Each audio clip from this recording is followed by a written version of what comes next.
నమస్తే, welcome to Vikram TV. తెలంగాణలో హైడ్రా దూకుడు కొనసాగుతూనే ఉంది. ఇప్పటికే అనేక అక్రమ నిర్మాణాలు కూల్చివేసిన అధికారులు తాజాగా మాదాపూర్లోని కావూరి హిల్స్ లో అక్రమ నిర్మాణాలను కూల్చివేశారు.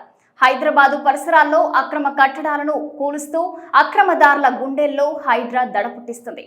తాజాగా హైడ్రా రికార్డు సృష్టించింది. అమీన్పూర్లో బిగ్ ఆపరేషన్ ను పూర్తి చేసింది. నాన్ స్టాప్ గా 17 గంటల పాటు కూల్చివేతలు చేపట్టింది. రాత్రి 1 గంట వరకు కూల్చివేతలు కొనసాగాయి.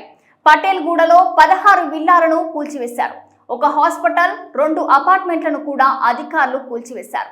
రాష్ట్ర ప్రభుత్వం హైడ్రాను ఏర్పాటు చేసిన తర్వాత పగలు రాత్రి ఆపరేషన్లను నిర్వహించడం ఇదే తొలిసారి. అక్రమ నిర్మాణాలకు ఆనుకొని ఉన్న పక్క ఇళ్లకు డ్యామేజ్ జరగకుండా అధికారులు అన్ని జాగ్రత్తలు తీసుకున్నారు. ఇక అక్రమ నిర్మాణాలపై హైడ్రా ఉక్కుపాదం కొనసాగుతూనే ఉంది.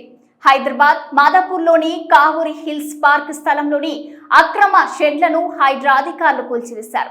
కావూరి హిల్స్ పార్క్ స్థలంలో స్పోర్ట్స్ అకాడమీ ఏర్పాటు చేశారంటూ కావూరి హిల్స్ అసోసియేషన్ హైడ్రాకు ఫిర్యాదు చేసింది. కావూరి హిల్స్ అసోసియేషన్ ఫిర్యాదుతో అక్రమ షెడ్లను హైడ్రా నేలమట్టం చేసింది. అక్రమ నిర్మాణాలు తొలగించి కావూరి హిల్స్ పార్క్ పేరిట బోర్డు ఏర్పాటు చేశారు. అయితే పార్క్ స్థలాన్ని 25 ఏళ్లు లీజ్ కు తీసుకున్నామని, కోర్టులో స్టే సైతం తెచ్చుకున్నామని స్పోర్ట్స్ అకాడమీ నిర్వాహకులు చెప్తున్నారు.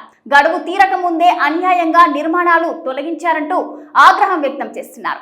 అటు నకిలీ డాక్యుమెంట్లతో స్పోర్ట్స్ అకాడమీ నిర్వహిస్తున్నారని, కనీసం అసోసియేషన్ వారిని సైతం స్పోర్ట్స్ కి అనుమతించడం లేదని కావూరి హిల్స్ అసోసియేషన్ సభ్యులు ఆరోపిస్తున్నారు. ఇలాంటి మరిన్ని లేటెస్ట్ అప్డేట్స్ కోసం సబ్స్క్రైబ్ టు విక్రమ్ టీవీ.